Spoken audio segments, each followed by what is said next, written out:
ఈ రోజు దేవుడు మన కొరకు సిద్ధపరిచిన వాక్యాన్ని మనం విందాం. దయచేసి మీ బైబిల్ నుండి 2వ రాజులు 18 మొదటి 3 వచనాలు. ఇశ్రాయేలు రాజును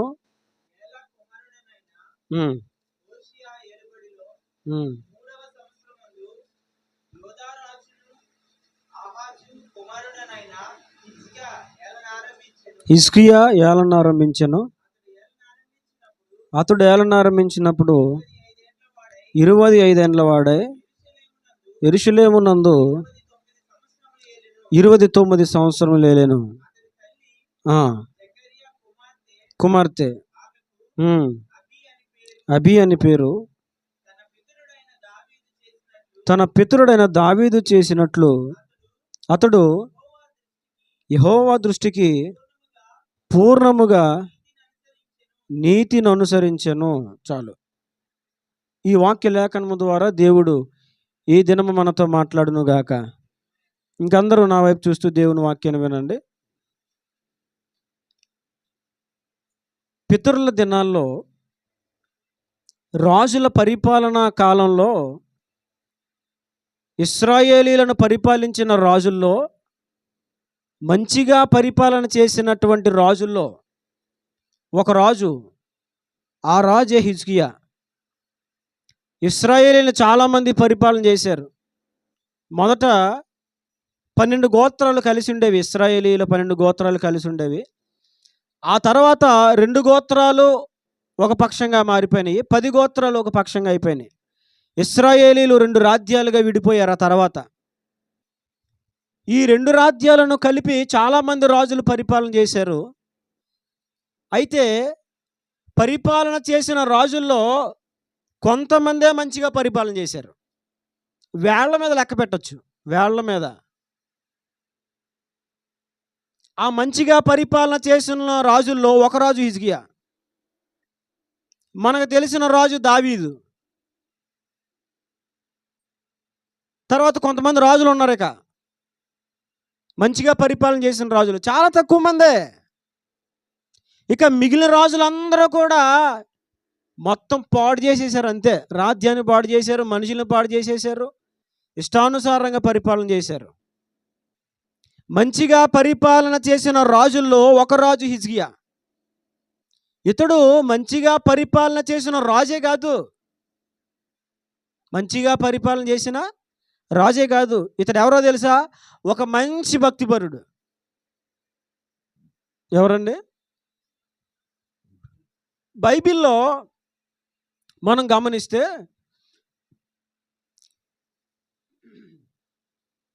మంచిగా భక్తి చేసిన వారి జీవిత చరిత్ర గురించి దేవుడు రాయించాడు. ఇష్టానుసారంగా భక్తిహీనంగా బ్రతికిన వారి జీవితాలు కూడా దేవుడు బైబిల్లో రాయించారు. హిజ్కియా గురించి చాలా క్షుణ్ణంగా, చాలా వివరంగా రాయబడింది బైబిల్లో. చాలా వివరంగా రాయబడింది. ఎందుకు అంత వివరంగా రాయబడిందంటే మంచిగా పరిపాలన చేశాడు కాబట్టి. అంతేకాదు, మంచిగా భక్తిగా బ్రతికాడు కాబట్టి. మనం అంటాం కదా, ఒక్కొక్కరిని చూసినప్పుడు వీడి దగ్గర విషయం ఏం లేదురా అంటాము. అంటే ఏంటి అర్థం? ఆడి నుంచి నేర్చుకోవడానికి ఏమీ లేదు, ఆడి దగ్గర స్టోరీ ఏమీ లేదు అని అర్థం అనమాట. దానికి ఏమంటాం? ఆడి దగ్గర విషయం ఏమి లేదురా, అబ్బాయి ఏమీ లేదు మనోడి దగ్గర. విషయం లేనోడు కాదు హిజ్కియా. మంచి భక్తి కలిగినవాడు. ఎంత భక్తి కలిగినవాడు అంటే, ఒకరోజు ప్రభువు ఒక ప్రవక్తను పంపించి ఆ ప్రవక్త ద్వారా హిజ్కియాకి తెలియజేసింది ఏంటంటే, నాయనా హిజ్కియా, నీవు మరణమవుచున్నావు గనుక నీవు బ్రతుకవు, కాబట్టి నీ ఇల్లు చక్కబెట్టుకో అని దేవుడు ఒక ప్రవక్తను పంపించి ఆ ప్రవక్త ద్వారా తన మరణ వార్తను తెలియజేస్తే హిజ్కియా ఏమన్నాడు తెలుసా? ప్రభా, బ్రతకాలని ఉంది. ఇంతవరకు ఎలా బ్రతికానో నీకు తెలుసు, నీకోసం ఏం చేశానో నీకు తెలుసు, యథార్థ హృదయుడనే సత్యముతో నీ సన్నిధిలో నేనెట్లు నడుచుకున్నానో జ్ఞాపకం చేసుకో అన్నాడు. అంటే ఏంటి? నన్ను నడవడిక ఒక్కసారి చూడు. ఎవరు అడగగలరు అంత ధైర్యంగా? దేవునినే, సాక్షాత్తు దేవునినే ఎవరు అడగగలరు? నిజముగా అంతగా అంత నియమముతో భక్తి చేసిన వారే అడగగలరు. అంత యథార్థముగా, అంత పట్టుదలతో, అంత రోషముతో భక్తి కలిగి జీవించిన వారే ప్రభువుని అడగగలరు. ఏమని? నేను ఎలా బ్రతికా నీకు తెలీదు నాయనా? నీకోసం నేను ఏం చేశానో తెలీదా? అంత ధైర్యంగా మాట్లాడగలరు. ఇష్టానుసారంగా పరిపాలన చేసిన రాజు కాదు, ఇష్టానుసారంగా బ్రతికిన వ్యక్తి కాదు హిజ్కియా. మంచిగా పరిపాలన చేసిన రాజు. అంతేకాదు, వ్యక్తిగతంగా తను కూడా ఒక మంచి భక్తిపరుడు. అతని జీవిత అనుభవంలో నుండి కొన్ని విషయాలు మనం నేర్చుకోవాలి. కొంతమంది భక్తుల గురించి దేవుడు బైబిల్ ఎందుకు రాయించాడంటే, ఆ భక్తుల్లాగా బతకండ్రా బాబు అని, ఆ విధానంలో జీవించండి అని. మరి భక్తిహీనులు ఎందుకు రాయించాడండి? అలా బతకొద్దురా నాయన అని. భక్తులదే దేవుడు రాయించాడు, భక్తిహీనుల జీవితాలు కూడా దేవుడు బైబిల్లో రాయించాడు. భక్తి కలిగిన వారి జీవితాలు మనకు మాదిరిగా తీసుకోవాలి. భక్తిహీనంగా బ్రతికిన వారి జీవితాలు చూసినప్పుడు హెచ్చరింపబడాలి. అంతేకాదు, జాగ్రత్త పడిపోవాలి. భక్తిహీనుల జీవితాలు చూసినప్పుడు ఏమవ్వాలి? జాగ్రత్త పడాలి. అమ్మో, అలా ఉండకూడదు, అలా బ్రతకూడదు, అలా చేయకూడదు. భక్తి కలిగిన వారి జీవితాలు మాత్రం మనము మాదిరిగా తీసుకోవాలి. ఎందుకు దేవుడు హిజ్కియా జీవితాన్ని స్పష్టంగా బైబిల్లో రాయించాడంటే, హిజ్కియా కలిగి ఉన్నటువంటి అనుభవాలు మనం కూడా కలిగి ఉండాలనే. లేకపోతే రాయించాల్సిన పని ఏమీ లేదు. అక్కడ రాయబడి ఉంది చూడండి. హిజ్కియా తన జీవితంలో కలిగి ఉన్న అనుభవాలు ఏంటో కొన్ని మనం ఒక్కొక్కటిగా ఈ ఉదయం తెలుసుకుందాం. 3వ వచనం, తన పితరుడైన దావీదు చేసినట్లు అతడు యెహోవా దృష్టికి పూర్ణముగా నీతిని అనుసరించాను. 1, హిజ్కియా పూర్ణముగా నీతిని అనుసరించిన వాడు ఎవరండి? జాగ్రత్తగా వినండి. మధ్యలో ఎవరో ఒకరిని అడుగుతాను, టక్మని చెప్పాలి. ఈసారి అందరిని అడగను. అందరిని అడిగితే గుంపులో గోయింది అన్నట్టుంది. స్పష్టంగా అడుగుతాను, ఒక్కొక్కరిని వేలు పెట్టి మీరు చెప్పండి అని అంటాను. అప్పుడు చెప్పాలి నాకు. చెప్తారా లేదా? చెప్పాలి. చెప్తామంటున్నారు, నువ్వు చెప్పుకో అంటున్నారు, నాకు అర్థం అవట్లేదు.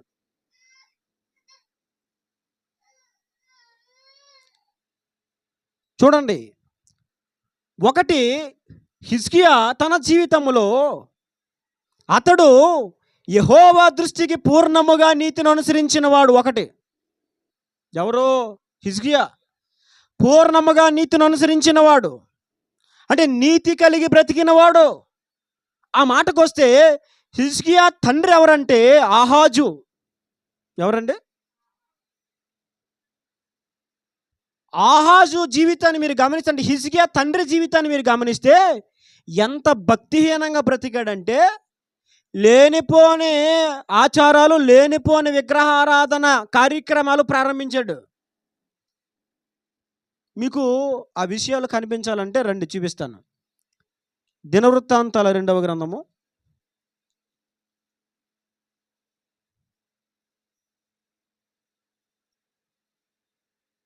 ఆహాజు గురించి రాయబడిన మాటలో మీకు జ్ఞాపకం చేస్తాను.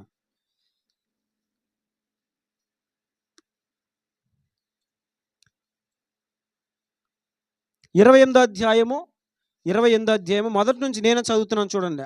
తన తండ్రి జీవితం గురించి ఇక్కడ రాయబడిన వివరాలు. హిజ్కియా తండ్రి ఎవరని చెప్పాను? ఆహాజు గురించి ఇక్కడ రాయబడింది. 28వ అధ్యాయం 2వ దినవృత్తాంతాలు మొదటి నుంచి. ఆహాజు ఏలన ఆరంభించినప్పుడు 20 సంవత్సరములు వాడే యెరూషలేములో 16 సంవత్సరములు ఏలెను. అతడు తన పితరుడైన దావీదు వలె యెహోవా దృష్టికి యథార్థముగా ప్రవర్తింపలేదు. ప్రవర్తింపలేదు. గమనించండి. అతడు ఇశ్రాయేలు రాజుల మార్గముల యందు నడిచి బయలు దేవతా రూపములుగా పోత విగ్రహములను చేయించెను.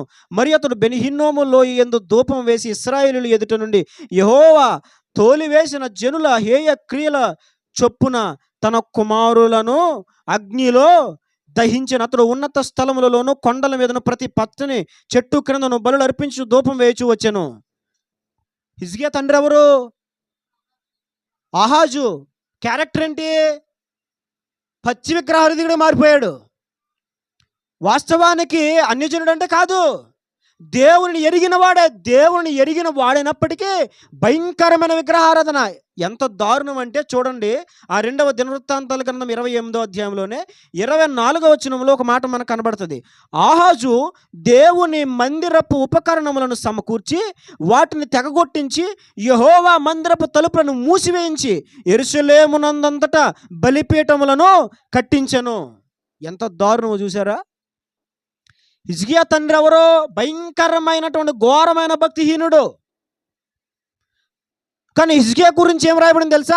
అతడు పూర్ణముగా నీతిని అనుసరించిన వాడు, నీతిగా బ్రతికినోడు. నీతిగా బ్రతకడం అంటే ఏంటి? చెడ్డవారు ప్రక్కనున్న చెడిపోకుండా బ్రతికేవాడే నీతిమంతుడు. చుట్టూ చెడ్డవాళ్ళు ఉంటారు. కొంతమంది చెడిపోవడానికి గల కారణం ఏంటంటే పక్కన చెడ్డవాళ్ళు ఉంటారు, అందుని బట్టి చెడిపోతూ ఉంటారు. నీతిని అనుసరించడం ఏంటి? నీతిని అనుసరించడం అంటే ఏంటి? నిన్ను చెడిపేవాడున్నా మొదటిదేంటి? చెడ్డవారు నీ పక్కనున్న చెడిపోకుండా బ్రతకడం, నీతిగా బ్రతకడం. ఎవరో? చెడ్డవాళ్ళు పక్కనున్నా, చెడ్డవారు ప్రక్కనున్నా. ఇప్పుడేంటి? రెండోదేంటి? చెడిపోయేవాడు పక్కనున్నా.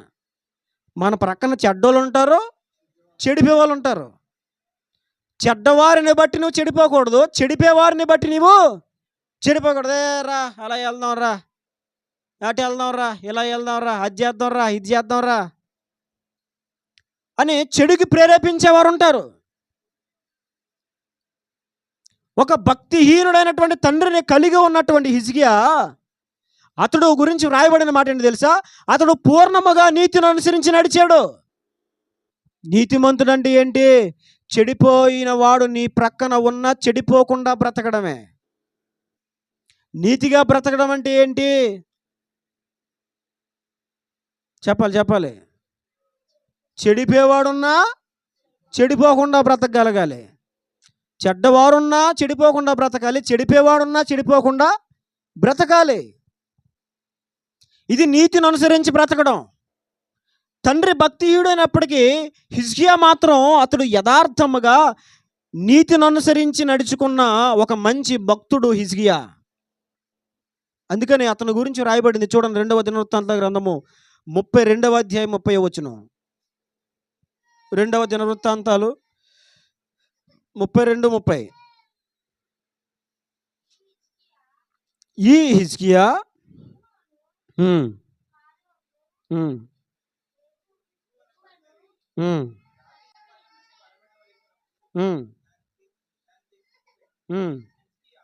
చూడండి, ఈ మాట చూడండి. హిజ్కియా తాను పూనుకొనిన సర్వ ప్రయత్నముల యందు వృద్ధి పొందెను. ఈ హిజ్కియా తాను పూనుకొనిన సర్వ ప్రయత్నముల యందును వృద్ధి పొందెను. ఎందుకు తాను పూనుకొనిన సర్వ ప్రయత్నములో వృద్ధి పొందాడంటే అతడు పూర్ణముగా నీతిని అనుసరించేవాడు. మనం ఏం చేయాలి? పూర్ణముగా నీతిని అనుసరించి బ్రతకాలి. ఈ రోజున నీతి కలిగి బ్రతికే వాళ్ళు ఉన్నారా? తండ్రి చెడిపోయాడని చెప్పి హిజ్కియా చెడిపోయాడా? లేదు. చాలా విభిన్నముగా హిజ్కియాకి తన తండ్రి అయినటువంటి ఆహాజుకి చాలా వ్యత్యాసం ఉంది. ఆహాజు భయంకరమైనటువంటి ఘోరమైన భక్తిహీనంగా బ్రతికి చివరికి మందిరపు తలుపులు కూడా మూయించేశాడు. అంటే ఎంత ఘోర భక్తిహీనుడో చూడండి. మందిరానికి వెళ్ళడం మానేయడం కాదు, మందిరపు తలుపులే మూసేశాడండి. మందిరపు తలుపులే మూసేశాడంటే ఎంత ఘోరమైన భక్తిహీనుడో చూడండి. ఇంత భక్తిహీనుని కడుపున పుట్టినటువంటి హిజ్కియా ఎంత భక్తి కలిగినాడో తెలుసా? హృదయపూర్వకముగా నీతిని అనుసరించినోడు. హిజ్కియా జీవితంలో నుంచి మనం నేర్చుకోవలసిన ఒక విషయం ఏంటంటే, మనము కూడా హృదయపూర్వకముగా నీతిని అనుసరించి బ్రతకాలి. నేను ఎవడో ఒకడు చెడిపితే నువ్వు చెడిపోతే నీతిమంతుడు కాదు.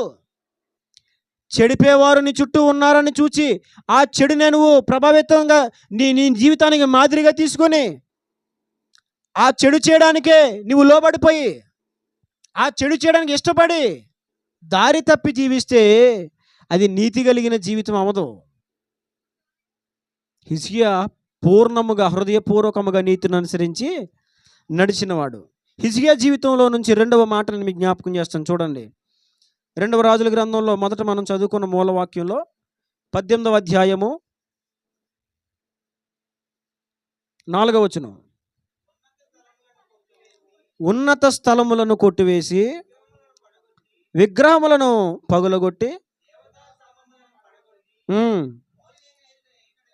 ఎత్తడి సర్పమును చిన్న భిన్నములుగా. ఎవరో? హిజ్కియా. తండ్రేమో పనికి మాలిన పని చేస్తే ఇప్పుడు కొడుకుగా ఉన్నటువంటి హిజ్కియా ఏం చేస్తున్నాడు? మొత్తం ఉన్నత స్థలములను కొట్టివేసి విగ్రహములను పగలగొట్టి దేవతా స్తంభములను పడగొట్టి మోషే చేసిన ఇత్తడి సర్పమును చిన్న భిన్నములుగా చేశాడు. హిజ్కియా నీతిని అనుసరించిన వాడు. అంతేకాదు హిజ్కియా దేవునికి నచ్చని, దేవునికి వ్యతిరేకమైనటువంటి కార్యక్రమాలు ఏం జరుగుతున్నాయి అవన్నీ కూడా పూర్తిగా లేకుండా దేశముల నుంచి నిర్మూలించిన వాడు. ఎవరు? హిజ్కియా. మనము నీతిని అనుసరించి బ్రతకాలి. రెండవదిగా మనము కూడా ఏం చేయాలి?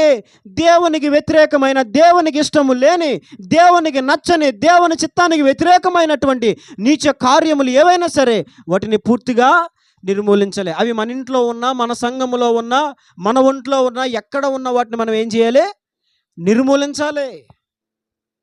దేవునికి వ్యతిరేకమైన కార్యాలు, దేవునికి వ్యతిరేకమైనటువంటి పనులు, దేవునికి వ్యతిరేకమైనటువంటి చేష్టలు, ఇవన్నీ కూడా ఏం చేయాలి? తొలగించాలి. అవి మన జీవితంలో ఉన్నా, అవి మన కుటుంబంలో ఉన్నా, అవి మన సంఘములో ఉన్నా ఏం చేయాలి? చాలామంది కొన్ని చోట్ల నీచ కార్యములు జరుగుతూ ఉంటే, పనికిరాని పనులు జరుగుతూ ఉంటే అక్కడే ఉండి చూస్తారే తప్ప దాన్ని కనీసం ఖండించరు, అక్కడి నుంచి తప్పించుకోరు. తండ్రే, కన్నా తండ్రే, కానీ కన్నా తండ్రి చేసినటువంటి నీచమైన కార్యములు, నీచమైన పనులు అవన్నీ కూడా ఏం చేశాడు హిజ్కియా? పూర్తిగా నిర్మూలన చేసేసాడు. ఈ రోజున నీచ కార్యాలు ఇంట్లో, సంఘాల్లోనే కాదు, చివరికి మన జోబులో పెట్టుకుంటున్న ఫోన్లో కూడా జరుగుతున్న నీచ కార్యాలు. ఫోన్లో జరగట్లేదా నీచ కార్యాలు? ఫోన్లో ఉండట్లేదా దేవునికి వ్యతిరేకమైనటువంటి సాహిత్యం? హిజ్కియా ఏం చేశాడు? దేవుని నచ్చనిది ప్రతిదీ కూడా నిర్మూలన చేసేసాడు. మనము కూడా మన జీవితంలో దేవునికి నచ్చని ఏదైనా సరే దాన్ని పూర్తిగా నిర్మూలము చేయాలి. అతడు పూనుకొనిన ప్రతి ప్రయత్నము, సర్వ ప్రయత్నములలో అతడు వర్ధిల్లాడని రాయబడింది బైబిల్లో. ఇంకొక చోట కూడా అతడు వర్ధిల్లాడు అని రాయబడింది బైబిల్లో హిజ్కియా కోసం. అంతేకాదు హిజ్కియా గురించి రాయబడింది ఏంటి తెలుసా? అతడు మరణించినప్పుడు అతని ఉత్తర క్రియలు, అంటే ఆఖరి క్రియలు ఘనముగా జరిగినాయి. ఎందుకు ఘనంగా జరిగినాయి? మంచి పని చేశాడు, మంచిగా బ్రతికాడు కాబట్టి. జనులు అతని క్రియలు ఘనముగా చేశారని బైబిల్లో రాయబడింది. మనం కూడా పూర్తిగా నీతిని అనుసరించాలి. ఆ రెండవది ఏం చేయాలి? ప్రతి నీచ కార్యము మన కుటుంబంలోనైనా, మన సంఘములోనైనా, మన జీవితంలోనైనా ఎక్కడా లేకుండా నిర్మూలించుకోవాలి. నిర్మూలించుకున్నప్పుడు మనం కూడా వర్ధిల్లుతాం, మనం కూడా అభివృద్ధి చెందుతాం. ఒక మంచి పరిపాలన చేసిన రాజు హిజ్కియా. ఎందుకు అంత మంచిగా పరిపాలన చేయగలిగాడు? ఒకసారి యుద్ధం జరిగినప్పుడు దేవుడు గొప్ప ఘన విజయాన్ని ఇచ్చాడు హిజ్కియాకి. కారణం ఏంటి? అతను మరణము అయిపోయే దశలో ప్రార్థన చేస్తే దేవుడు 15 సంవత్సరాల ఆయుష్ను పొడిగించాడు. కారణం ఏంటి? నీతిగా బ్రతికాడు కాబట్టి. ప్రతి నీచ కార్యంలో దేశంలో లేకుండా, ప్రాంతంలో లేకుండా, ఆ వీధిలో లేకుండా, గ్రామంలో లేకుండా నిర్మూలించాడు కాబట్టి. అర్థమైందండి? మూడో విషయాన్ని జ్ఞాపకం చేస్తున్నాను హిజ్కియా జీవితంలో చూడండి. అదే 18వ అధ్యాయం, 2వ రాజుల గ్రంథం అదే 18వ అధ్యాయంలో 5వ వచనం చూడండి. అతడు ఇశ్రాయేలీయుల దేవుడైన యెహోవా యందు విశ్వాసం ఉంచినవాడు.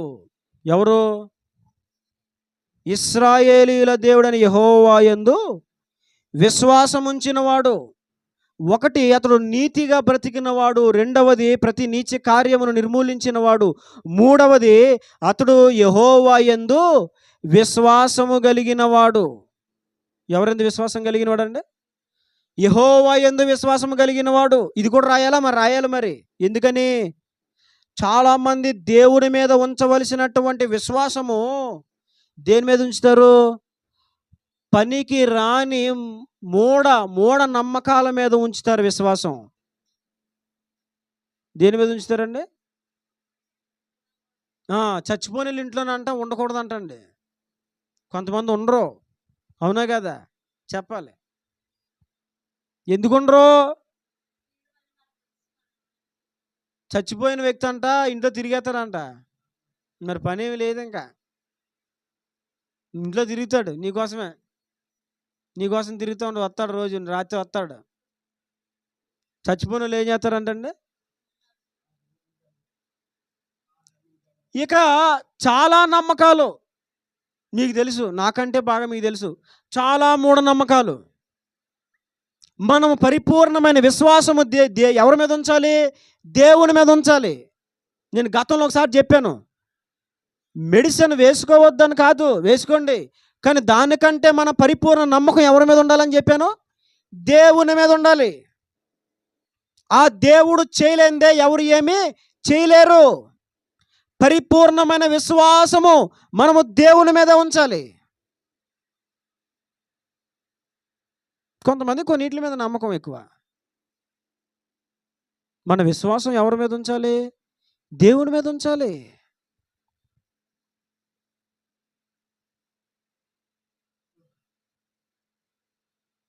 అందులో శక్తి ఉందో, ఇందులో శక్తి ఉంది. ఎందులో శక్తి ఉండదు? దేవునిలోనే శక్తి ఉంటుంది. దేంట్లో శక్తి ఉందని చెప్పి చాలా వాటిని ఆశ్రయిస్తారు, చాలా వాటి మీద నమ్మకం పెట్టుకుంటారు చాలామంది. నేను గతంలో కూడా చెప్పాను, చాలామంది బైబిల్లో ఈ పుస్తకంలో శక్తి ఉందనుకుంటారు. ఈ పుస్తకంలో శక్తి ఉండదు. దేవుని శక్తి మనలోనికి రావడానికి దేవుడు మనకిచ్చిన ఒక మార్గం ఇది. దేవుని శక్తి మనలో ప్రవహించడానికి దేవుడు ఏర్పాటు చేసిన ఒక మార్గం, అంతే. వాళ్ళు ఎవరో తలగడ దగ్గర మంచం దగ్గర నిమ్మకాయలు పడుకుంటారు. అవునా కదా? ఎందుకని? ఏ రాదని. తిని నిమ్మకాయల మీద నమ్మకం ఏంటండి? కోతే నిమ్మకాయ రసం కింద మారుద్దా, ఎండిపోతే మట్టి కింద మారిపోతుంది. అది దాని మీద నమ్మకం ఏమి? ఇలా చాలా వాటి మీద నమ్మకం ఉంచుతూ ఉంటారు. అంతేకాదు, ఇక మనకు తెలుసు, తాళ్ళు మీద కూడా నమ్మకం ఉంచుతారు. పోగుతాళ్ళు. అవునా కదా? అందులో ఏముండదు, మనం తెలుసుకోవాలి అదంతా. హిజ్కియా ఎవరు? దేవుని యందు విశ్వాసం ఉంచినవాడు. ధనం మీద విశ్వాసం ఉంచినవాడు కాదు, తనకున్న సైన్యం మీద విశ్వాసం ఉంచినవాడు కాదు, మనుషుల మీద విశ్వాసం ఉంచినవాడు కాదు. ఎవరి మీద విశ్వాసం ఉంచినాడు? దేవుని మీద విశ్వాసం ఉంచినవాడు. చాలా జాగ్రత్తగా వినండి, దయచేసి అపార్థం చేసుకోవద్దు. సత్యం ఇది, సత్యం. తాళ్ళలో కూడా ఏముండదు. జాయికి ఉంచారు, తీసేశారు, ఉన్నాయా? అవి తీసేయండి అక్క, వాటి వల్ల మనకు ప్రయోజనం ఉండదు. ఆ తాళ్ళు ఏం ఉండదండి.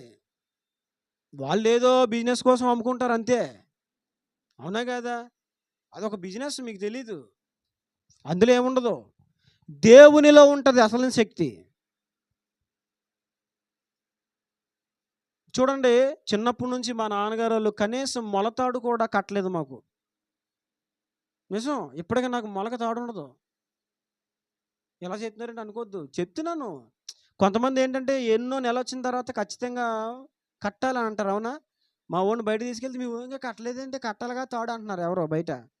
ఇద్దరు ముగ్గురు అన్నారు. వ్యక్తులు స్పష్టంగా గుర్తులేదు కానీ నేను చెప్పాను మాకు అలాంటిది ఏమి ఉండదండి. ఒకవేళ ఎప్పుడైనా అడిగి ఈ ఈ లాగు షెడ్డి లూజ్ అయిపోతే అప్పుడు ఏదైనా తాడు కడదాంలే, అప్పుడు దాకా తాడుతో పని లేదు. ఇప్పుడు అన్ని ఎలాస్టిక్లు టైర్లే కదా, అయితే అదే నొక్కేస్తుంది. ఇక ప్రత్యేకించి మళ్ళీ తాడు ఏం అక్కర్లేదు. ఇక ఒకవేళ జారిపోయి షెడ్డి ఏమైనా ఉంటే అప్పుడు వేద్దాంలే, ఇక అవసరం లేదని చెప్పేసాను. తెలుసుకోండి, అపార్థం చేసుకోవద్దు. ఎందుకంటే అందులో ఏమీ ఉండదు. మీకు విషయం చెప్పనా?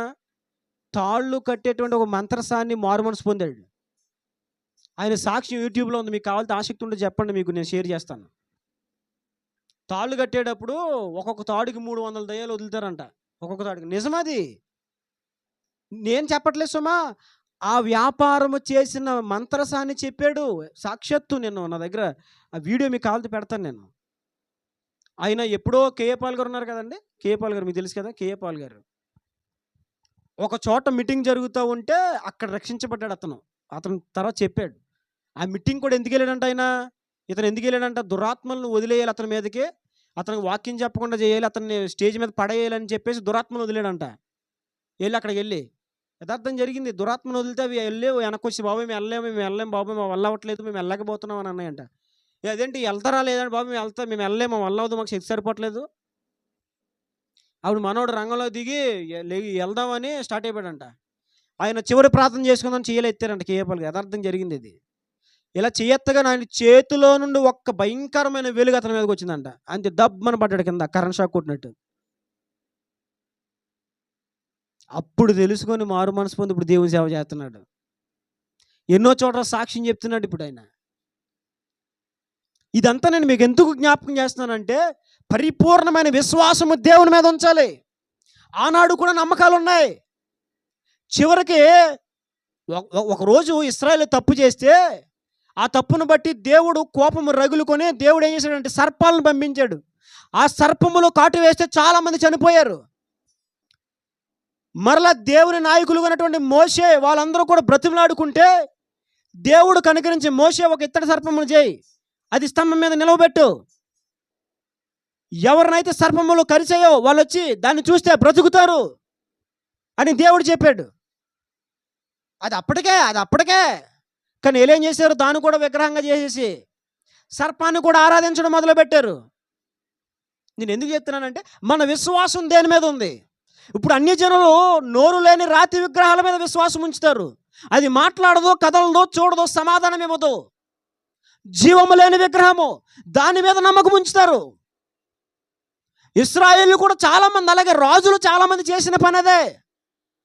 ఏదైనా ఒక బలిపీఠం కడితే దాని యందు విశ్వాసం ఉంచేవారు. ఇక్కడ ఇత్తడి సర్పము స్తంభం మీద నిలబట్టబడి ఉంచితే దాని మీద విశ్వాసం ఉంచారు. అదేదో కార్యం చేస్తుందని, అదేదో మేలు చేస్తుందని మనుషుల చేత చేయబడిన ఒక సర్పముతో సర్ప రూపముగా ఉన్నటువంటి ఆ విగ్రహము మనిషిని ఏం చేయగలుగుతుంది, బాగు చేయగలుగుతుందా? మన విశ్వాసం ఎవరిపై ఉంచాలండి? దేవుని మీద ఉంచాలి. సంపూర్ణమైనటువంటి విశ్వాసం దేవుని మీద ఉంచాలి.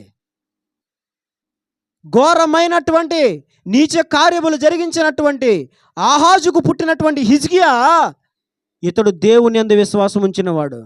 తండ్రి ఏమో విగ్రహాల మీద విశ్వాసం ఉంచేవాడు, సర్పపు బొమ్మల మీద విశ్వాసం ఉంచేవాడు, ఇక రకరకాల రూపాల మీద విశ్వాసం ఉంచేవాడు. కానీ హిజ్కియా అలాంటోడు కాదు, సంపూర్ణంగా దేవుని యందే విశ్వాసం ఉంచినవాడు. ఈరోజు మనం ఎవరి యందు విశ్వాసం ఉంచామో ఆలోచించాలి. నువ్వు దేవుని యందు విశ్వాసం ఉంచావా, నీ జీవితంలో దేవుడు గొప్ప కార్యాలు చేస్తాడు. నువ్వు దేవుని యందు విశ్వాసం ఉంచావా, హిజ్కియాను దేవుడు వర్ధిల్లింపజేసినట్లుగా సకల విధములైన ప్రయత్నములలో దేవుడు నిన్ను కూడా వృద్ధిలోకి తీసుకొస్తాడు. అతడు దేవుని యందు విశ్వాసం ఉంచినవాడు. 4వ మాట నేను మీకు జ్ఞాపకం చేస్తున్నాను, చూడండి 6వ వచనం. అతడు యెహోవాతో హత్తుకొని, అతడు ఎవరు? విశ్వాసం ఉంచిన వాడే కాదు, నీచ కార్యం నిర్మూలించిన వాడే కాదు, పూర్ణ హృదయముతో నీతిని అనుసరించిన వాడే కాదు, అతడు యెహోవాను హత్తుకొని జీవించిన వ్యక్తి. ఏ వ్యక్తి అండి? హత్తుకోవడం అంటే ఏంటి చెప్పండి? నన్ను హత్తుకో, ఎత్తుకో, ముద్దాడు అని పాట పాడడం కాదు. హత్తుకోవడం అంటే ఏంటి? ఇప్పుడు కోతి ఉంటది చూసారా? కోతి. కోతి పిల్ల మీరు గమనించారో లేదో, అదేం చేస్తుంది? తల్లిని ఇలా పట్టుకొని ఉంటది చూసారా? అది తల్లి కోతి ఈ చెట్టు మీద నుంచి ఆ చెట్టు మీదకి, ఈ బిల్డింగ్ నుంచి ఆ బిల్డింగ్ మీదకి, అది అటు ఇటు ఇటు ఉరుకుతూ ఉంటుంది. పిల్ల మాత్రం ఏం చేస్తుంది? ఏం చేస్తుంది? అస్సలు వదలదు. ఒక్కొక్కసారి నాకు డౌట్ వచ్చేది, బాబోయ్ ఇది వదిలితే ఏంటి పరిస్థితి? పిల్ల వదిలితే పరిస్థితి ఏంటి? తల్లి పట్టుకుంటుందా? పిల్ల పట్టుకుంటుందా? దేవుని హత్తుకొని జీవించడం అంటే అది. ఒడిదొడుకులైనా, ఇబ్బందులైనా, ఇరుకులైనా, ఏమైనా దేవుని హత్తుకొని బ్రతకడం అంత గట్టిగా పట్టుకోవాలి. గట్టిగా గట్టిగా పట్టుకొని హత్తుకొని జీవించడం అంటే ఏంటి? స్థిరంగా ఆయన కలిగి ఉండడమే. ప్రార్థన చేయడం మానకుండగా, దేవుని సన్నిధికి రావడం మానకుండగా, వాక్యం చదవడం మానకుండగా. అర్థమవుతుందా? ఇలా ఒక స్థిరమైన నియమం కలిగి ముందుకు కొనసాగడమే దేవుని హత్తుకొని. హిజ్కియా అలాగున దేవుని హత్తుకొని జీవించిన వ్యక్తి. హత్తుకొని జీవించాడు. ఆ తర్వాత మరొక మాట మీకు జ్ఞాపకం చేస్తున్నాను. అదే 6వ వచనంలో, యెహోవాతో హత్తుకొని ఆయనను వెంబడించుటలో వెనుక తీయక. ఇది చాలా గొప్ప సాక్ష్యం అండి. దేవునిని వెంబడించుటలో అసలు ఎక్కడా కూడా వెనుక తీయలేదు. కొంతమంది కొన్ని విషయాల్లో వెనక తీస్తారు. ఎలాగా చెప్పాలి. కొంతమంది కొన్ని విషయాల్లో వెనక తీస్తారు. దేవుణ్ణి వెంబడించేటప్పుడు కొన్ని విషయాలు ఆగిపోతారు. ఇప్పుడు వివాహం చేసుకోవాలి. వివాహంలో సేవకుడు అంటాడు, అమ్మ వివాహం చేసుకోవాలంటే మరి దైవ సంబంధంగా జరగాలి, ఆత్మానుసారంగా జరగాలి. మరి ఏ అన్య సంబంధమైన ఆచారాలు మనం చేయకూడదు. ఇంటి దగ్గర రాటేయకూడదు, పాకేయకూడదు, పెళ్ళిలో సూత్రం కట్టకూడదు. మీకు అర్థం అవడం కోసం నేను చెప్తున్నాను. ఏంటయ్యి అత్యంతలు చల్లకూడదు, పసుపులు రాసుకొని పసుపులతో ఈదులంట తిరగకూడదు, కొట్టుకోకూడదు అని పాస్టర్ గారు చెప్తారు. ఇప్పుడు నచ్చలేదనుకో చాలామంది ఏం చేస్తారు? వెనక తీస్తారు. ఎందుకని? కష్టమైంది కదా. కానీ హిజ్కియా వెనుక తీసిన వాడు కాదు. అంటే భక్తి జీవితంలో కొన్నిసార్లు వెనుకడుగు వేసే పరిస్థితులు వస్తాయి. వెనుకడుగు వేయవలసినటువంటి కష్టమైన సందర్భాలు వస్తాయి. కానీ వెనుకడుగు వేయకూడదు. ఇప్పుడు తండ్రి దినాల్లో పాతుకుపోయిన విగ్రహారాధన ఇదంతా పూర్తిగా నిర్మూలించాలంటే అది చాలా కష్టంతో కూడుకున్న పని. ఎందుకో తెలుసా? ఆ భక్తిలో చాలామంది మునిగిపోయారు.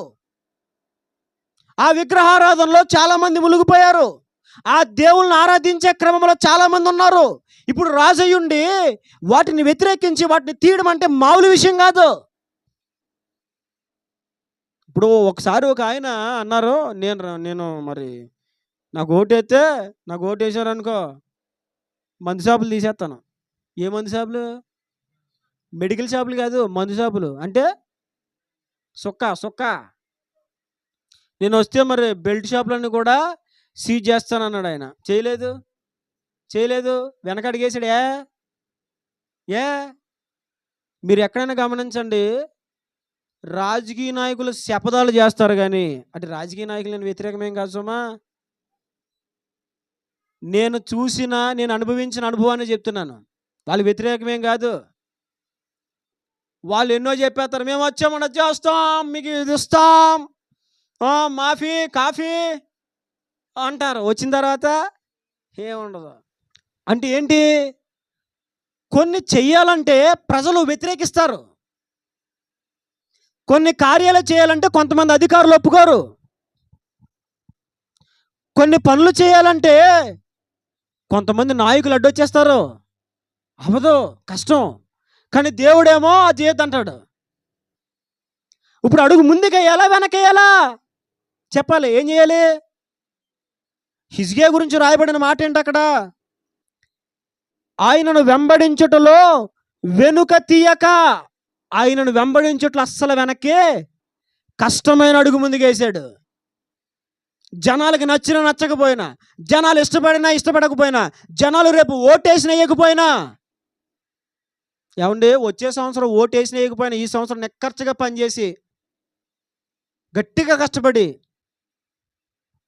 ఇప్పుడు నమ్మకంగా పనిచేయాలంటే ఎంతకాలం కావాలండి? నమ్మకంగా పనిచేయడానికి అధికారులకు 5 సంవత్సరాల అవకాశం వస్తుంది. ఓట్లు 5 సంవత్సరాలకు ఒకసారికే కదా! అంతేనా? 5 సంవత్సరాలు నువ్వు చేయాల్సింది చేయొచ్చు కదా గట్టిగా కష్టపడి. చేయరు. ఎందుకని? మనుషులు వ్యతిరేకించిన దానిని చేస్తే మరలా మనుషులు ఏం చేయరు? ఓటు గుద్దరు. గుద్దరు ఓటు.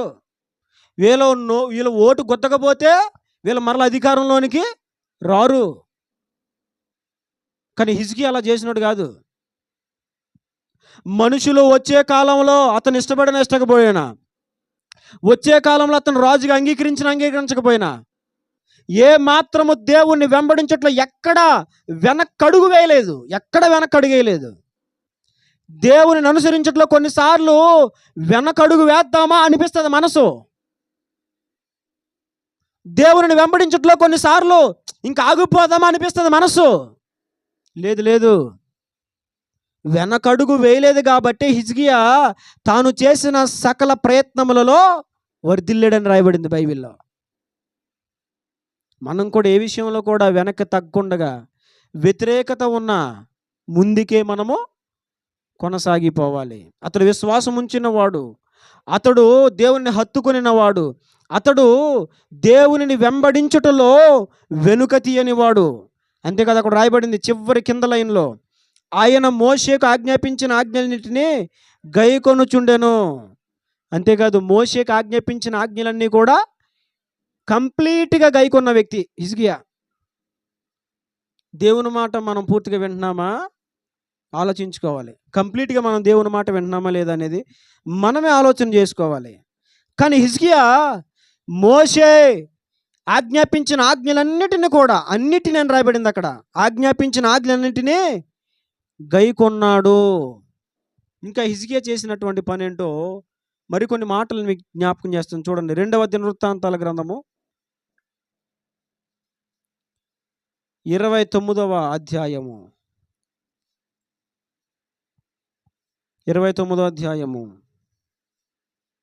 3వ వచనం.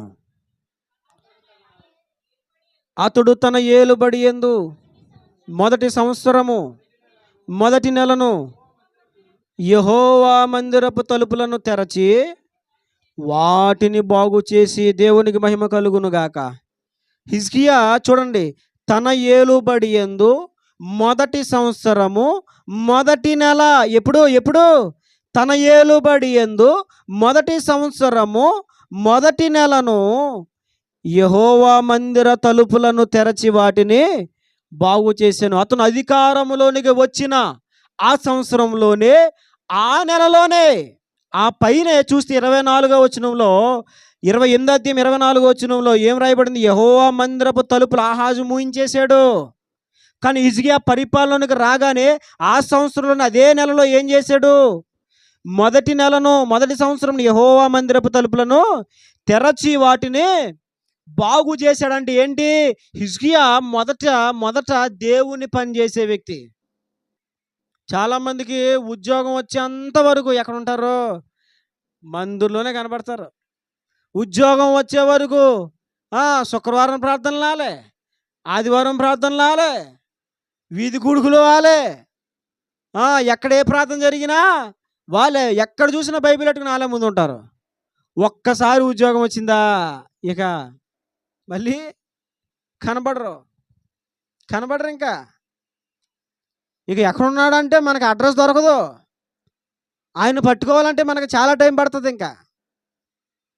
కానీ హిజ్కియా అదే సంవత్సరంలో, ఏ సంవత్సరంలో అతను అధికారంలోకి వచ్చాడో అదే సంవత్సరంలో అదే నెలలో మొదట దేవుని పని చేశాడు. అంటే హిజ్కియా మొదట దేవుని పని చేసేవాడు. ఎవరు పని చేస్తాడు? మొదట దేవుని పని చేస్తాడు. మనం చెప్పాలి మనం ఏం చేస్తాం?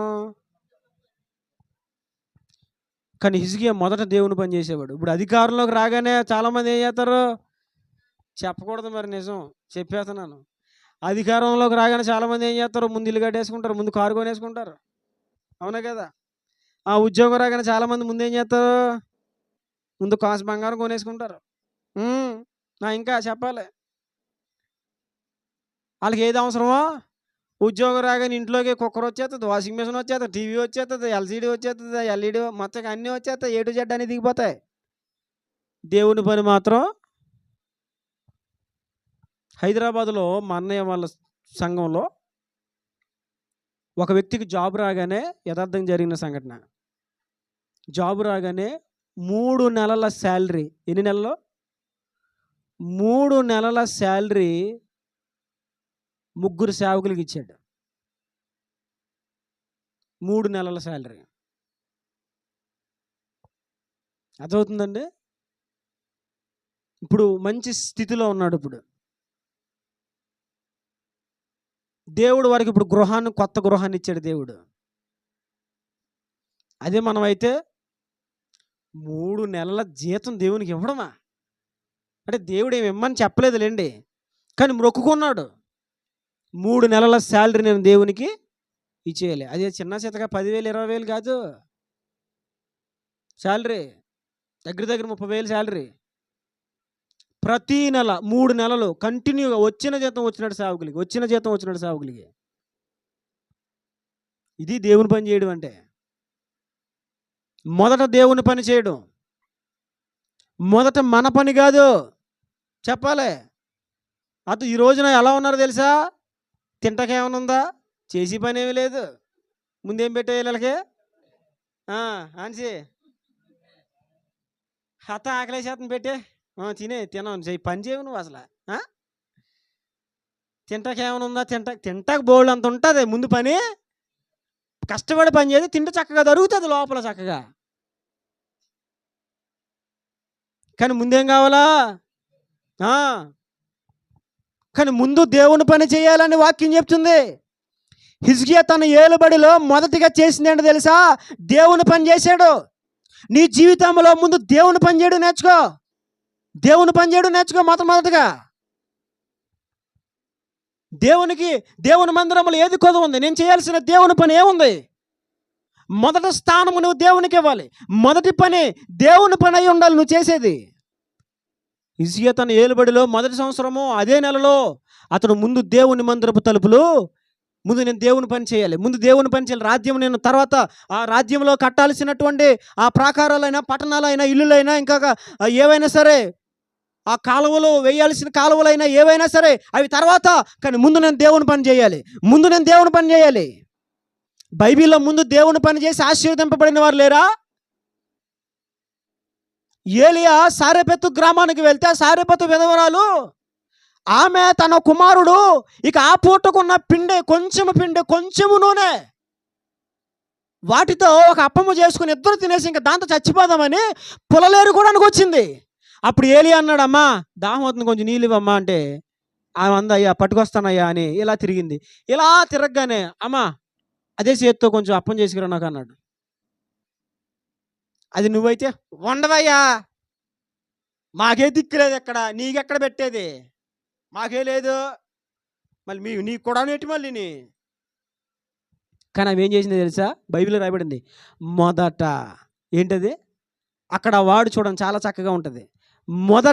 మొదట ఆమె సేవకునికి ఒక అప్పం చేసుకుని తీసుకొచ్చింది. ఏమైంది? ఆ కరువు కాలమంతా తొట్టెలో బుడ్డి అయిపోలేదు, ఆ తొట్టెలో నూనె అయిపోలేదు, తొట్టెలో పిండి అయిపోలేదు, బుడ్డిలో నూనె అయిపోలేదు. ఆ కరువు కాలం అంతా ఆమె కుమారుడే కాదు, బైబిల్ రాబడింది తన కుటుంబీకులు బంధువులందరూ కూడా ఆహారాన్ని భుజించి బ్రతికారు. ఎందుకు బ్రతికారు? ఆమె మొదట దేవునికి ఇచ్చింది. బైబిల్లో చాలా ఉన్నాయి మొదట దేవుని కోసం చేసిన వాళ్ళు. ఎలీషా కాలంలో షునేమి పట్టణానికి సంబంధించిన గనురాలైన స్త్రీ, మన ఇంటికి వచ్చి పోవచ్చున్న దైవజనుడు, భక్తిగల దైవజనుడు అని నెరిగాను కాబట్టి గోడ మీద ఒక ఇంటిని మనము కడదాం, అతనికి కావలసినవన్నీ కూడా మనం సమకూరుతాం. ఆయన ఏం అడగలా. సేవకుడు నాకు ఇక్కడ ఉండడానికి ఆశ్రయం కావాలి, నాకు బల్ల కావాలి, పీట కావాలి. సేవకునికి అవసరాలంటే నీవు గుర్తించి ఇవ్వాలి తప్ప, అర్థమైందండి? నీవు గుర్తించి ఇవ్వాలి తప్ప సేవకుడు నాకు అది లేదు ఇది లేదు అంటే సేవకుడు కూడా చెప్పుకోకూడదులేండి. అవసరాలు ఏంటో మనమే గుర్తించాలి. ముందు దేవుని పని చేసే వాళ్ళు ఏం చేస్తారు? అవసరాలు ఏంటో చూస్తారు. మందిరంలో అవసరం ఏంటో, వ్యక్తిగతంగా సేవకునికి అవసరం ఏంటో ఆమె ఏం చేసింది? దైవజనునికి ఒక ఇల్లు కట్టి అందులో ఒక బల్ల, ఒక పీట, ఒక మంచము, దీపస్తంభము అన్నీ కూడా అక్కడ సమకూర్చేసింది. ఎవరి కోసం? దైవ సేవకుని కోసం. ఒకసారి పిలిచింది, అయ్యా ఒకసారి మా ఇంటికి రండి అని మేడ మీద తీసుకెళ్ళింది. అబ్బా కొత్త ఇల్లు చక్క కట్టేసి అన్నీ అమర్చున్నాయి. అమ్మ ఏంటమ్మా అంటే, మీకోసమేనండి. అబ్బా ఏం సమర్పణ అండి, ఏం సమర్పణ? పాస్టర్ గారి కోసం ఏం చేసింది ఆమె? ఏం చేసింది? చెప్పాలి. ఒక గది ఇచ్చేసిందండి పాస్టర్ గారికి. అయ్యా మీరు ఎప్పుడు వచ్చినా సరే ఇదిగో మీదే, ఇది ఇంకా మీకు రాసేస్తున్నాను, మీరే ఉండండి ఇందులో.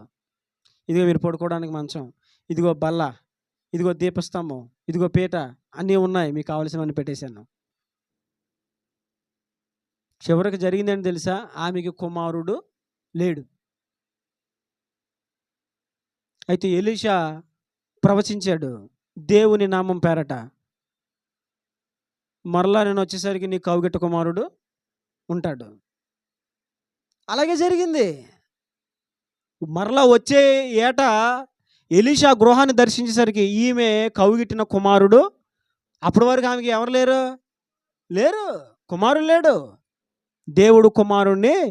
కారణం ఏంటి? ముందు ఆమె దేవుని పని చేసింది. హిజ్కియా కూడా ఏం చేసేవాడు? మొదట దేవుని పని చేశాడు. జాబ్ రాగానే, పరిపాలన అధికారంలోకి రాగానే మొదటగా దేవుని మందిరము ఆ యొక్క ద్వారములు తెరిపించాడు. అంతేకాదు హిజ్కియా గురించి రాయబడిన మరొక మాట నేను మీకు జ్ఞాపకం చేస్తాను. అదే 29వ అధ్యాయంలో చూడండి, 20వ వచనం. అప్పుడు రాజైన హిజ్కియా పెందలకాడే లేచి పట్టణపు అధికారులను సమకూర్చుకొని, పెందలకాడే లేచి పట్టణపు అధికారులను సమకూర్చుని ఎక్కడికి వెళ్ళాడు? పొద్దున్నే. ఎప్పుడు? పొద్దున్నే. మనం ఎక్కడికి వెళ్తాం? సంత సంచోటి మెడనేసుకొని, భుజాన్ని వేసుకొని, బండికి తగిలించుకొని పొద్దున్న ఎక్కడికి వెళ్ళండిలే, కాదంటలేదు. కానీ దానికంటే ముందు ఏం చేయాలి? పొద్దున్నే దేవుని సన్నిధిలో గడపాలి. అతడు దేవుని సన్నిధి పట్ల ఆసక్తి కలిగిన వాడని ఈ వాక్య లేఖనాన్ని బట్టి అర్థమవుతుంది. హిజ్కియా ఎవరు చెప్పాలి? దేవుని సన్నిధి పట్ల ఆసక్తి కలిగిన వాడు. ముందు చెప్పిన మాట ఏంటి? అతడు మొదట దేవుని పని చేసేవాడు. ఇంకొకటి ఇప్పుడు నేను మీకు జ్ఞాపకం చేసిన ఏంటి? దేవుని మందిరము పట్ల ఆసక్తి కలిగిన వాడు. దేవుని మందిరం పట్ల ఆసక్తి కలిగినవాడు. ఆసక్తి కలిగిన వాడు కాబట్టి పొద్దున్న ఎక్కడికి వెళ్ళాడు? పొద్దున్న లేవగానే అతడు మందిరము దగ్గరికి వెళ్ళాడంటే అప్పుడే మనకు అర్థమవుతుంది అతడు దేవుని సన్నిధి పట్ల ఆసక్తి కలిగిన వాడని. దేవుని సన్నిధి పట్ల ఆసక్తి ఉందా? దేవుని సన్నిధి పట్ల ఆసక్తిని చూపగలుగుతున్నారా? ఒకసారి మీరు ఆలోచించుకోండి. దేవుని సన్నిధి పట్ల ఆసక్తి కలిగి బ్రతకాలి. దేవుని సన్నిధి అంటే చాలామందికి ఆసక్తి ఉండదు. ప్రార్థన అంటే ఆసక్తి ఉండదు. వాక్యం అంటే, దేవునితో గడపడం అంటే అస్సలు ఆసక్తి ఉండదు. కానీ అతడు దేవుని సన్నిధి పట్ల ఆసక్తి కలిగిన వాడు.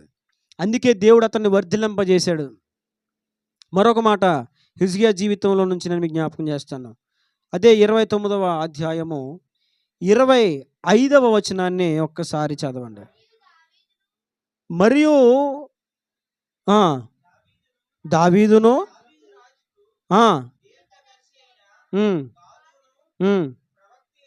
ప్రవక్త అయిన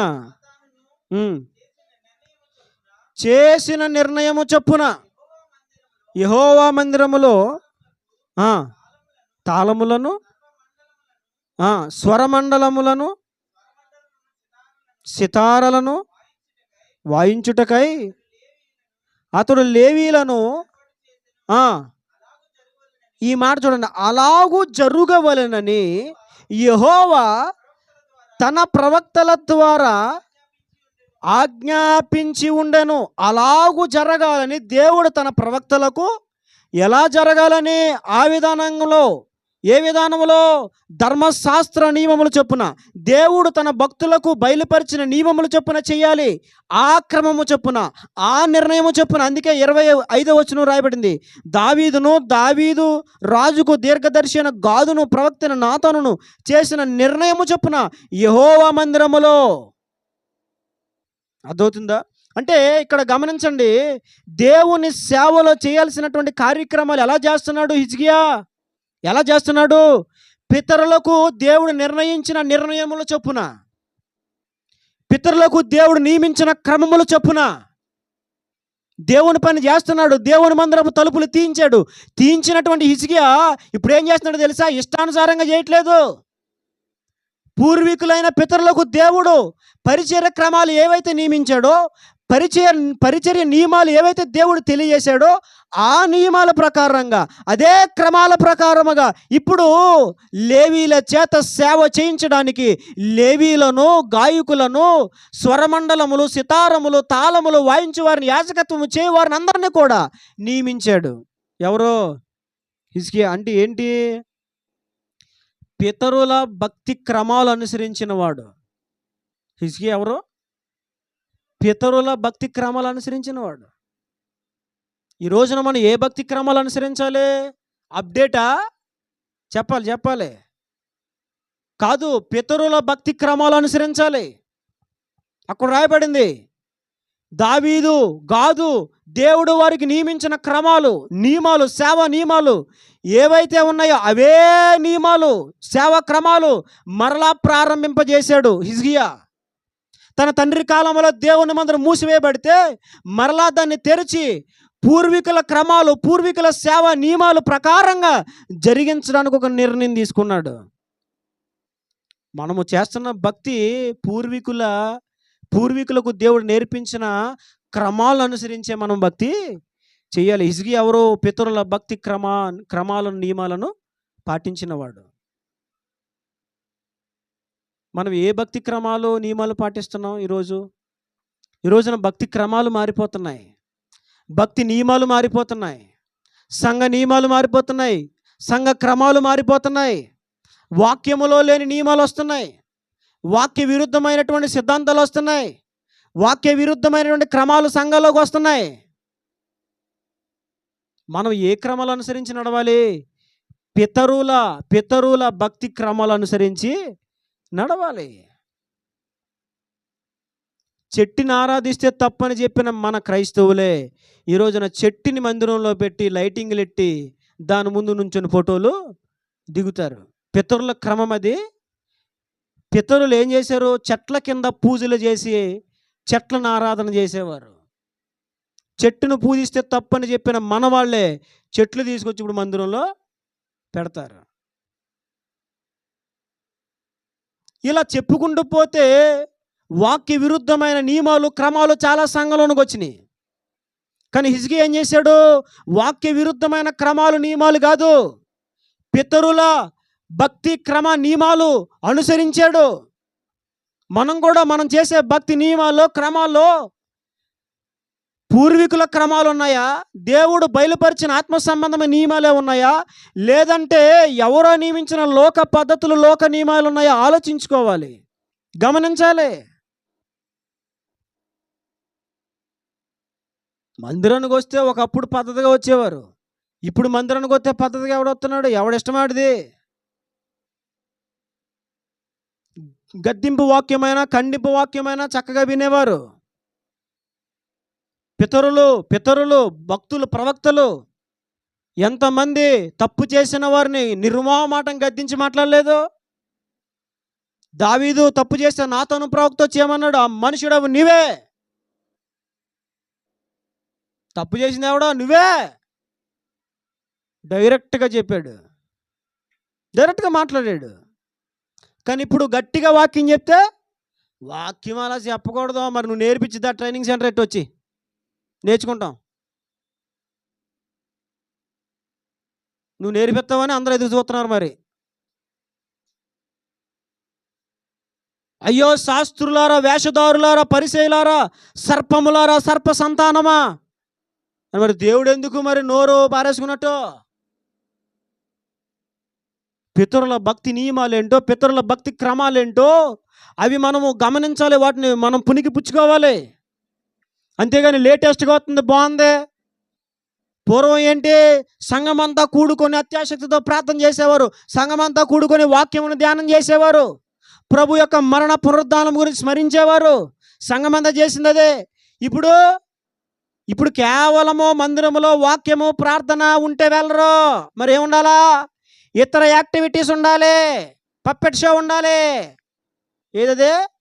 చెప్పు చెప్పు చెప్పు, ఏంటది? పప్పెట్స్. బాగున్నావా? బాగున్నాడు. ఎందుకు బాగోడు? బాగానే ఉంటాడు ఆడు. మరేమో అలాగే పప్పెట్ షో అది ఉంటేనే జనాలు.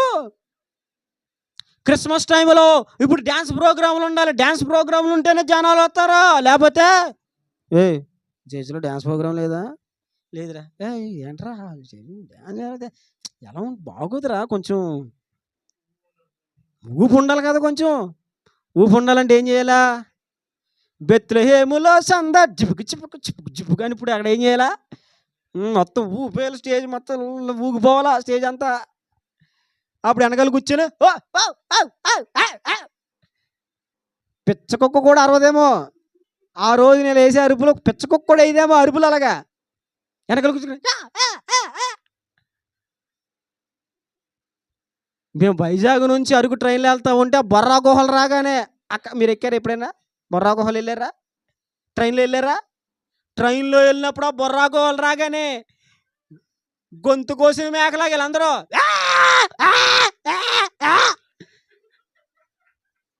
అరుతారు. వాళ్ళ అరుపులు చూస్తూ ఉంటే మనకి ఇక ఏం అర్థమవుతాక. మరి అక్కడ వాళ్ళకి ఏమవుతుంది, నాకు ఈ రోజుకి అర్థమవుతుందండి. ఆ గుహలు రాగానే వీళ్ళకి ఏమవుతుంది? ఇప్పుడు చూసినోడు ఏం చేయాలి? భలే ఉన్నాయే అనుకోలా? వీళ్ళు అలా కాదు, మన వాళ్ళందరూ వెరైటీ. గుహలు రాగానే ఇక ఒకటే అరుపులు. ఇప్పుడు ఆ లోకంలో వేసే అరుపులు, కేరింతలు సంఘాల్లో కూడా వచ్చేసినాయి. సంఘాల్లో విజిల్స్, సంఘాల్లో రంకెలు, సంఘాల్లో అర్ధనగ్నంగా వస్త్రధారణ వేసుకునేటువంటి గంతులు, కుప్పు గంతులు సంఘాల్లో. అపోస్తుల క్రమాలేంటి? మన పితరుల క్రమాలేంటి? మన పితరులు చేసిందేంటి? ఆ భక్తి నియమాలేంటి? పితరుల భక్తి నియమ క్రమాలు పాటించిన వాడు హిజ్కియా. ఇష్టానుసారంగా సొంత పెత్తనాలు చేసినోడు కాదు. నువ్వు భక్తి చేసినా, సేవ చేసినా భక్తి క్రమం ఏంటో, సేవ క్రమం ఏంటో తెలుసుకొని చేయి. లేకపోతే మానే. నీ చేత కాకపోతే ఇష్టానుసారంగా చేయడానికి ప్రయత్నాలు చేయకు. దేవునికి ప్రతి దానికి లెక్క చెప్పాల్సి వస్తుంది. హిజ్కియా ఏం చేశాడు? ఇష్టానుసారం చేసేసాడా? కాదు, లేవీలను ఏర్పాటు చేశాడు. ధర్మశాస్త్రంలో రాయబడినటువంటి నియమాల ప్రకారముగా లేవీలను ఏర్పాటు చేసి, లేవీలోనే సంగీతములు వాయించేవారు, వాయిద్యములు వాయించేవారిని ఏర్పాటు చేశాడు పితరుల నియమముల ప్రకారముగా. ఆ ప్రకారమే, ఆ నిర్ణయములు చొప్పునే, కొత్తది కాదు. ఇప్పుడు అంతా ఏమొచ్చేసింది? కొత్తదే. చర్చిలో ఓన్లీ పాటలు, ఓన్లీ మాటలు, ఓన్లీ ప్రసంగం, ప్రార్థన ఉంటే వినరు. మధ్యలో ఇంకోటి ఏదోటి ఉండాలి, ఏదో యాక్టివిటీ. మా ఊర్లో క్రిస్మస్ టైంలో నాటికలు వేసేవారు. సంఘాల పేర్లు చెప్పనులే, పోనీ నాటికలే. మీకు విషయం చెప్పనా? నాటికలు వేయించినప్పుడు కూడా భక్తి కలిగిన వాళ్ళతో ఇంతే మంచిది. నాటికలు అందులో ఒకడికి యాక్షన్ చేయడం రాదు. అక్కడ అంటే యాక్షన్ చేయడం అంటే వాళ్ళు మాట్లాడతాడు, కానీ ఇది రాదు. ఏంటది? యాక్టింగ్ రాదు. యాక్షన్ చేస్తాడు కానీ నిజంగా అలాగా దించలేడు, యాక్టింగ్ దించలేడు. ఆడు ఏం చేసేవాడు తెలుసా? నేను చూశాను. నాటికేసే ముందు స్టేజ్ వెనక్కి వెళ్ళి చెప్పండి స్టేజ్ వెనక్కి వెళ్ళి సుక్క మందు తాగేసి వచ్చేవాడు. సుక్క మందు దాకా వచ్చేసి ఇప్పుడు చూసుకో, ఇప్పుడు యాక్షన్ ఎక్కడ తీసేస్తాడు ఇప్పుడు. ఎందుకని ఈయన్ని మామూలుగా ఇలా దిగాలుగా ఉండరంటే ఈడికి దిగాలుగా కాదు, ఇంక ఏడు చేస్తాడు, దొరలేస్తాడు ఇంక ఇప్పుడు అక్కడ. ఎందుకని సుఖపడింది కదా. ఈ క్రిస్మస్ తాత వేసాలు వేసే వాళ్ళు చాలా మంది ఉన్నారు. క్రిస్మస్ తాత అంటారు కదా, శాంటాక్లాస్. ఏంటిదా శాంటాక్లాస్? మీకు వచ్చింది తెలుసా? శాంటాక్లాస్ అంట ఆ క్రిస్మస్లోనంట అడవిడి చేయాలంట. వీడికి 4 గంతులు ఎక్కువ రావాలని తాగేసి ఆ మేకప్ వేసే వాళ్ళు కూడా ఉన్నారు. సత్యం ఇది. వీడు తాగేసి ఫుల్గా శాంటాక్లాస్ రెడీ అయిపోయి వీడు మొగల దగ్గరికి వెళ్ళాడు. ఎందుకని? స్మెల్ కాదు, వీడు మొగల దగ్గరికి వెళ్ళాడు. ఎందుకని? మందు వేసినప్పుడు వీడికి మొగల దగ్గర లాగదు మైండ్. ఎక్కడ లాగుతుంది? ఆడవాళ్ళ దగ్గరికి వెళ్తా ఉంటాడు వీడు.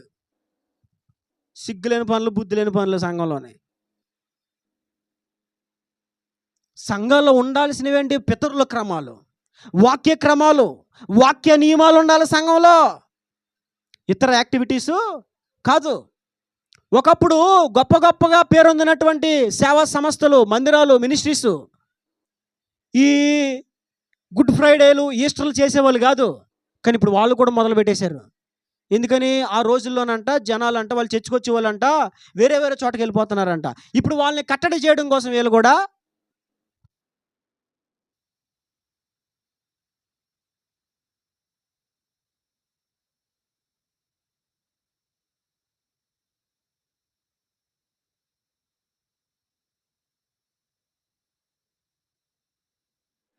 ఉండే కొద్ది సేవ క్రమాలు ఏమైపోతున్నాయి? తప్పిపోతున్నాయి.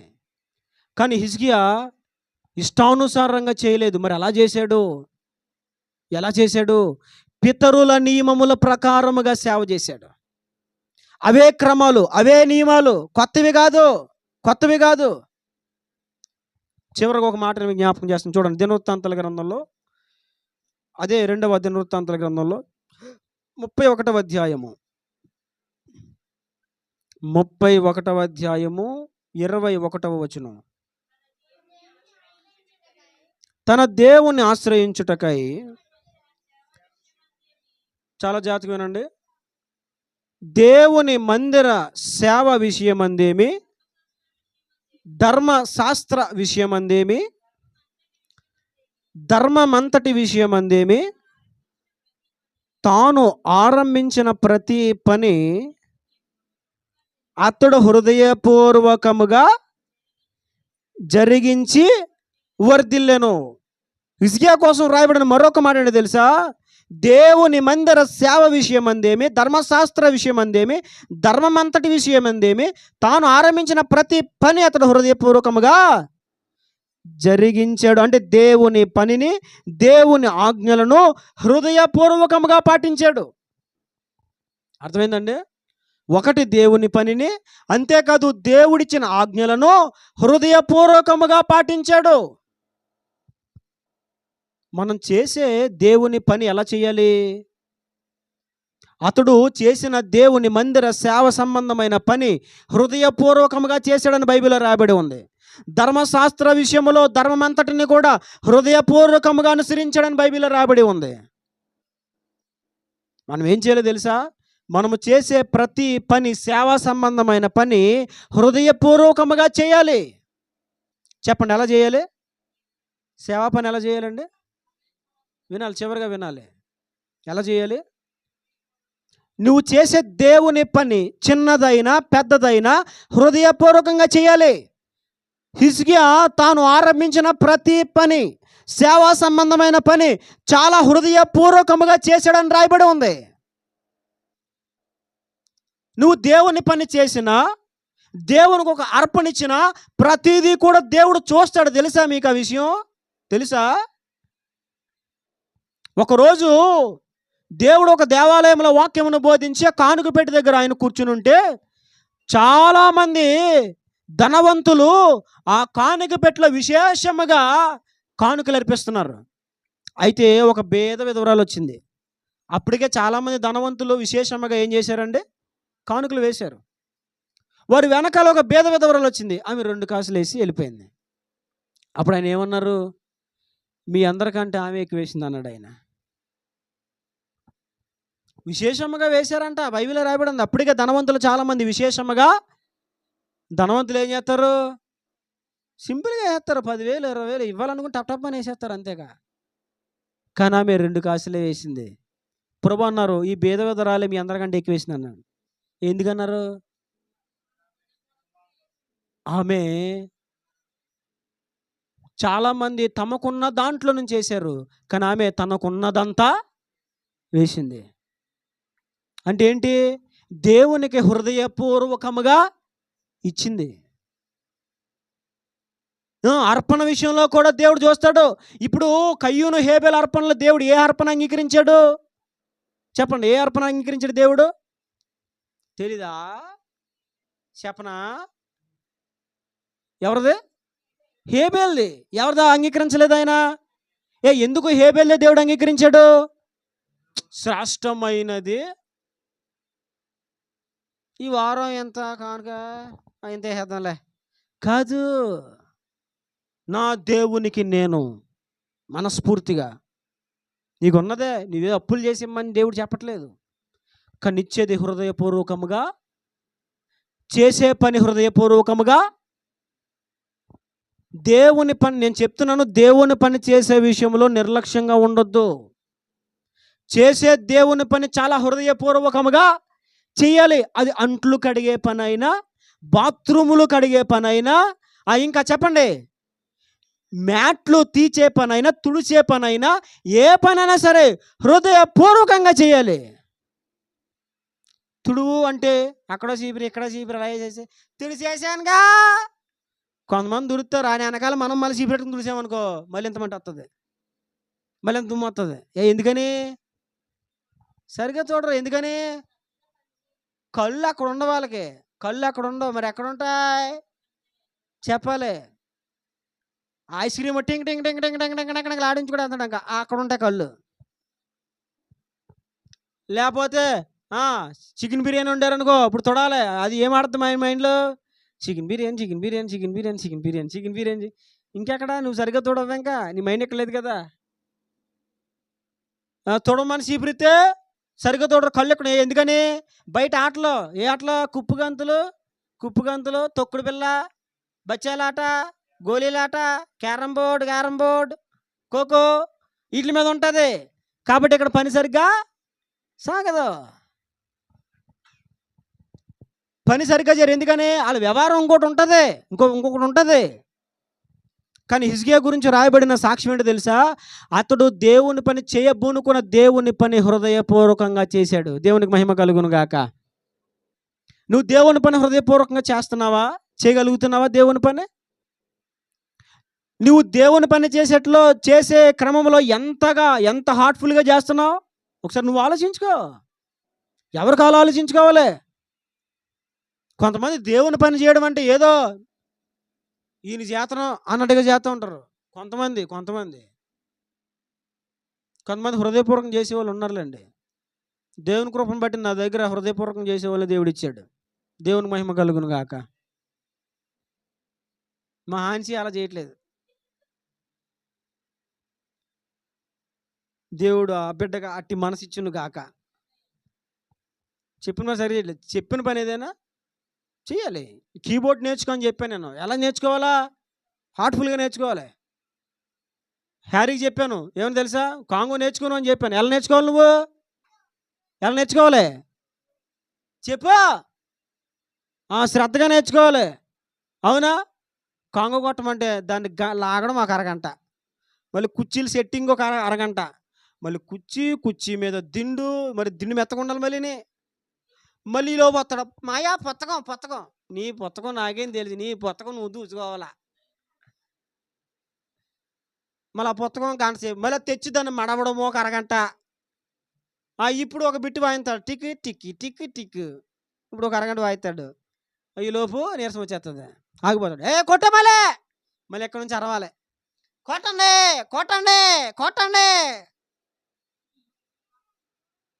నా పని ఏంటంటే వీళ్ళిద్దరితోనే ఆ ఎడ్లు బండి నడిపినాడు.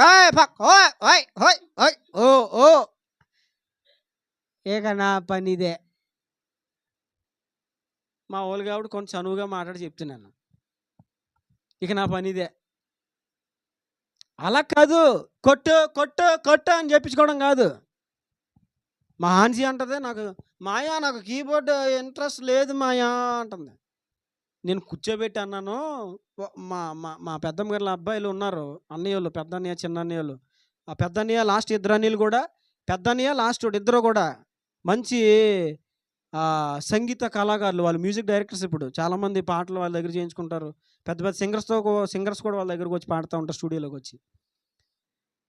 నేను అది చూపించాను, ఇదిగో అన్నయ్య చూడు, నువ్వు కీబోర్డ్ నేర్చుకుంటే నువ్వు రిథమ్స్ కూడా నేర్చేసుకున్నట్లే, తబలా కూడా నేర్చుకున్నట్లే. నువ్వు కీబోర్డ్ నేర్చుకుంటే, ఒక ఫ్లూట్ నేర్చుకున్నట్టు, ఒక గిటార్ నేర్చుకున్నట్టు. గిటారా ఎలా నేర్చుకున్నట్టు అని అడుగుతుంది. కీబోర్డ్ నేర్చుకుంటే గిటార్ కూడా వచ్చినట్టు ఎలా వచ్చేస్తుంది? గిటారు నేర్చుకుంటే వస్తుంది. కీబోర్డ్లో గిటార్ వాయించవచ్చు, ఫ్లూట్ వాయించవచ్చు, వైలిన్ వాయించవచ్చు, సాక్సఫోన్ వాయించవచ్చు, కిలార్నెట్ వాయించవచ్చు. అన్ని సకల విధములైనటువంటి వాయిద్యములు కీబోర్డ్లో వాయించవచ్చు, రిథమ్స్ అందులో వాయించవచ్చు. కీబోర్డ్ ఒక ఉండే చాలు, రిథమ్స్ అందులో పెట్టేసుకోవచ్చు. ఎన్ని చెప్పు, చివరికి ఇని ఇని ఇని ఇని అంటది. సరే నేర్చుకుంటాను కానీ ఇది కూడా వాయింతాను. ఏది? కాంగో. ఎందుకని? మా అమ్మగారికి కొంచెం ఎగరడం అలవాటు, ఎక్కువ ఎగరడం. ఈవిడికి ఏళ్ళు కదిలించడం ఇష్టం ఉండదు. ఏం చేయలే, బొల్లు కూడా ఇప్పుడు అలా ఊగాలంటే tick tick tick tick tick చిక్ tick tick tick tick tick అనుకోవాలన్నమాట. ఇప్పుడు అర్థమైందా? అదే పద్ధతిగా ఇలా కూర్చొని ఇలా వాయించడం ఇష్టం లేదు, చెయ్యాలా. అది కాదు, అది కాదు. చెప్పినది ఏదైనా సరే హృదయపూర్వకంగా అలా చేశాడు. అందుకనే వర్ధిల్లాడు హిజ్కియా. బైబిల్లో రాయబడిన పని మాట ఏంటి తెలుసా? అతడు తలపెట్టిన ప్రతి పని, చేయబూనుకున్న ప్రతి పని, సకల విధములైన ప్రయత్నములలో వర్ధిల్లాడు అని రాయబడింది బైబిల్లో. ఎందుకు? హిజ్కియా ఏ పని చేసినా దేవుని పని చాలా శ్రద్ధగా చేస్తాడు. నామకార్థంగా కాదు, చాలా శ్రద్ధగా. ఇప్పుడు ఇక్కడ మ్యాట్లు మడత పెట్టాలి. ఎలా మడత పెట్టాలి?